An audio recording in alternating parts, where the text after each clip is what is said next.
Madam Secretary, I have a question related to something more close to home for me in the community in El Paso with DHS employees.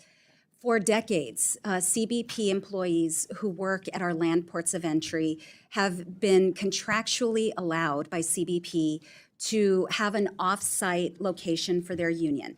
And this off-site location is completely funded by union dues, not by taxpayer money. And again, this was something agreed to in their contract. I was shocked and alarmed to learn that they were told by DHS they could no longer be off-site, and they were forced to come into a DHS facility in El Paso. It's a conference room, media training room. So that part of their contract, that longstanding agreement was violated in my eyes. Are you aware of this at all? I have heard about it, but I don't know the details of that agreement, so I can follow up with you and get that back to you. And if you would lay out the concerns for being co-located, I think that would be fantastic for me to know. We will. We'll make sure to communicate with your team. Would love to work with you on this. The same has not been true for the Border Patrol Union.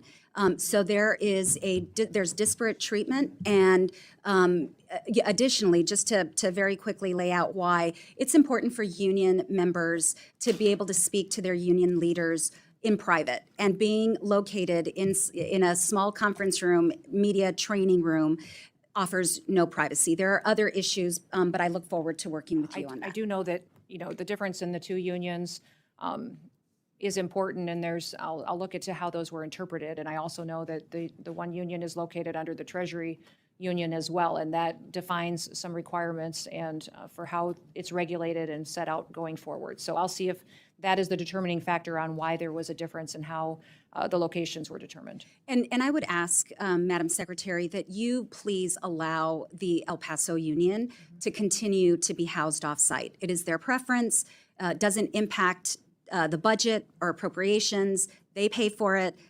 So I don't see a reason why this long-standing, decades-long situation should be changed. So would ask for your support for that, please. I'll look into it. Okay, perfect.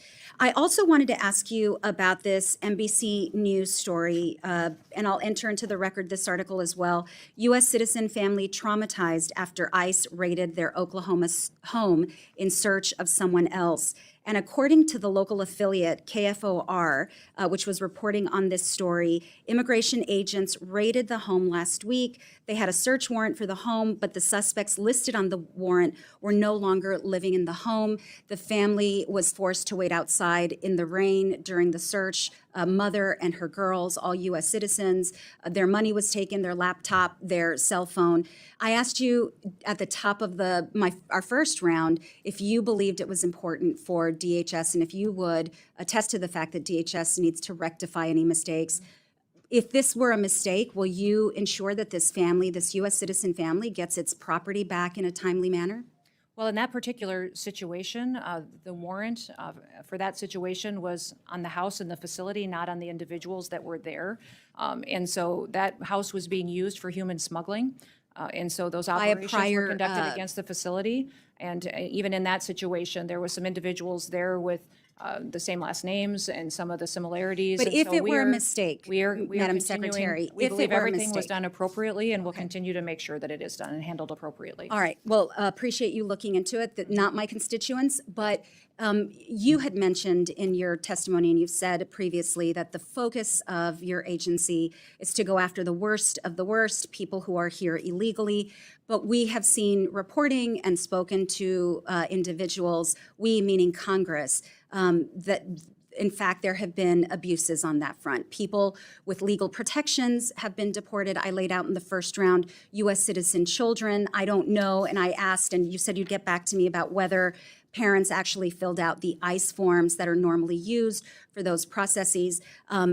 U.S. citizen families with nothing to do with human trafficking, and now DHS employees as well, in my view, have been subjected to an abuse of power. And we all swore an oath to the Constitution, This is a democratic republic. Rule of law is important. Due process is important. And ultimately, that will be my North Star, not just in this hearing, but throughout everything that I work on as a member of Congress. I thank you, Madam Secretary, and Mr. Chairman, I yield back. What we just heard was Congresswoman Veronica Escobar pressing Kristi Noem on two issues that go to the heart of fairness, accountability, and respect for basic rights.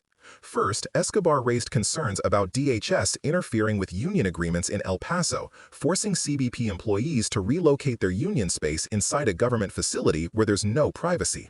That might sound technical, but it matters.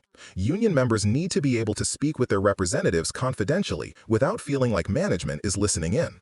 The fact that DHS changed a decades-long agreement without cause and without taxpayer money being at stake is a breach of trust. Escobar framed this as a matter of fairness, and she's right.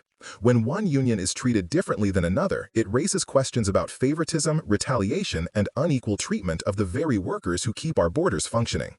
But then Escobar shifted to something even more troubling. She confronted Noem with a recent NBC report about an ICE raid in Oklahoma. A U.S. citizen family, an American mother and her children, were forced out of their home in the rain. Their property was seized, money, laptops, phones, even though the suspects ICE was searching for didn't live there anymore. Think about that.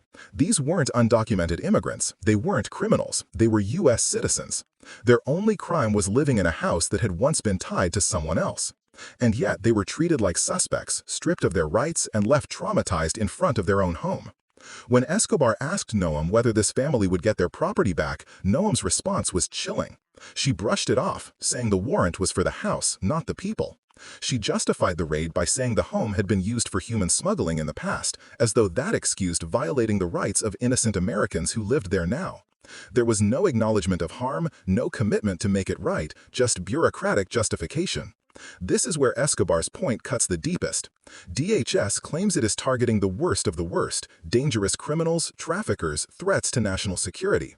But in reality, what we keep seeing are cases where the wrong people are caught in the crosshairs. Families with legal protections, children who are U.S. citizens, communities treated with suspicion, workers whose rights are undermined.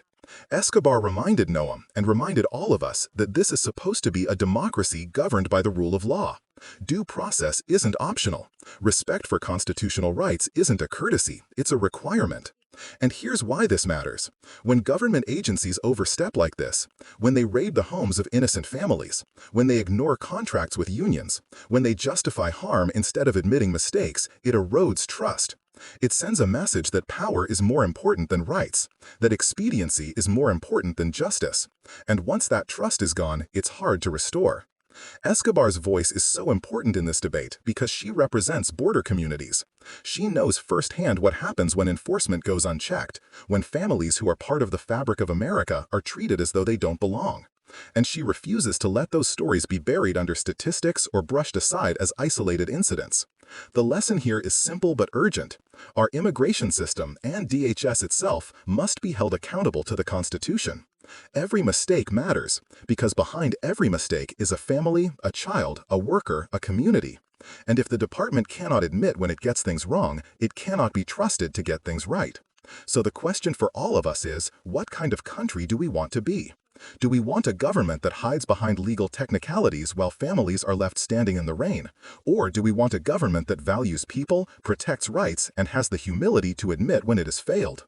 Veronica Escobar showed us what accountability looks like. Now it's up to us to demand more of it.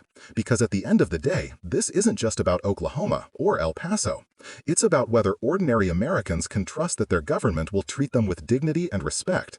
And if we don't demand that, then no one is safe from the abuse of unchecked power.